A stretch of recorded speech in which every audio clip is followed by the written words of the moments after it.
Tidak sekedar menyingkirkan 51 pegawai Komisi Pemberantasan Korupsi, Firly Bahuri juga merusak sistem kerja yang sudah lama terbentuk di KPK. Dia adalah titik temu para penghancur KPK.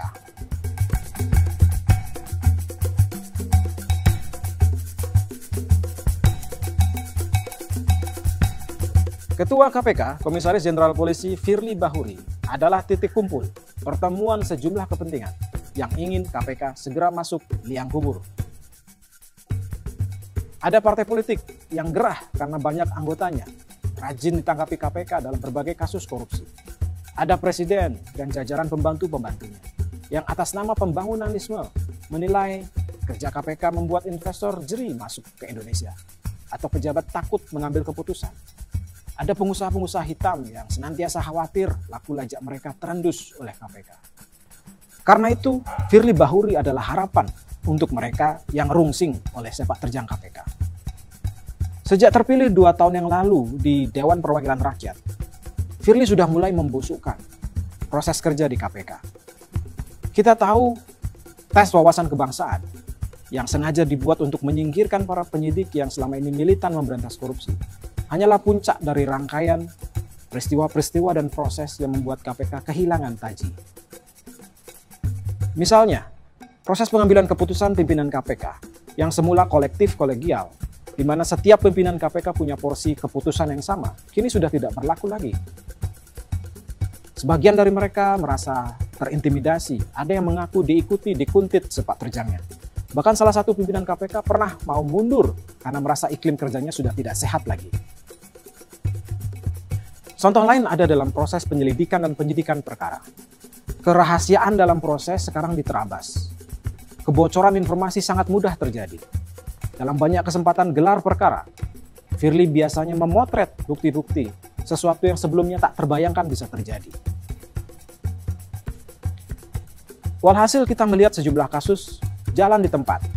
Kasus penyidikan Bansos misalnya, yang melibatkan bekas Menteri Sosial Juliari Batubara, sampai sekarang tidak berkembang. 2 politikus Partai Demokrasi Indonesia Perjuangan, Herman Heri maupun Ihsan Yunus, sampai sekarang tidak pernah diperiksa. Bahkan nama mereka hilang dari berkas acara pemeriksaan. Seperti ikan, busuk di kepala, membusuk juga di ekor. Kita tahu sekarang pimpinan KPK yang lain, Lili Pintauli Siregar, dilaporkan melakukan pertemuan dengan pihak yang berperkara, yaitu bekas wali kota Tanjung Balai di Sumatera Utara. Dia sudah dilaporkan ke Dewan Pengawas, tapi sampai sekarang belum jelas tindak lanjutnya. Bisa jadi Dewan Pengawas memang sudah tidak terengginas lagi. Tengok saja bagaimana kasus pemeriksaan etik Firly Bahuri yang dilaporkan Juni 2020. Ketika itu Firly diketahui memakai helikopter untuk pulang ke kampung halamannya di Palembang. Dia diklaim membayar hanya 7 juta per jam untuk sebuah helikopter yang menurut temuan banyak aktivis masyarakat sipil sebetulnya berharga 140 juta per 4 jam.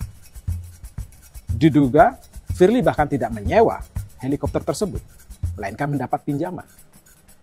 Untuk kasus pelanggaran etik seberat itu, Dewan Pengawas hanya memberikan sanksi teguran tertulis. Jadi, mungkin sudah tidak perlu berharap pada Dewan Pengawas. Para tokoh-tokoh yang dikenal berintegritas dan bersih yang mengisi posisi Dewan itu, seperti mantan komisioner KPK, Tumpah Haturangan Panggabean, atau mantan Hakim Albertina Ho, bahkan akademisi seperti Samsudin Haris, seolah-olah lunglai, tidak berdaya menghadapi Firly Bahuri. Pendeknya, KPK sepertinya tidak bisa diharapkan lagi. Hingga konstelasi politik berubah, KPK sepertinya akan menjadi ayam sayur. Bahkan mungkin tukang pukul. Pengusutan korupsi atau operasi tangkap tangan mungkin berlanjut. Tetapi tujuannya bukan untuk menegakkan hukum, tapi lebih sebagai negosiasi atau tawar-menawar bisnis dan politik. Mereka yang tersisa di dalam KPK, para pimpinan, penyidik, atau pegawai KPK yang lain, tidak boleh tinggal diam. Perlawanan harus dilakukan. Penentangan bisa dilakukan dengan protes, atau bahkan mundur. Mundur tidak berarti kalah, melainkan sebuah indikasi tingginya sikap moral. Jika dilakukan bersama-sama, mundur bisa jadi alat penekan yang efektif. Penyelewengan-penyelewengan yang dilakukan Firly tidak boleh dibiarkan merajalela. Dia adalah tumpuan dari berbagai kepentingan yang ingin menghancurkan gerakan pemberantasan korupsi. Karena itu perlawanan harus dilakukan. Penentangan akan menunjukkan kualitas moral dari mereka yang tersisa. Apakah mereka berani melawan dengan sebaik-baiknya dan sehormat-hormat?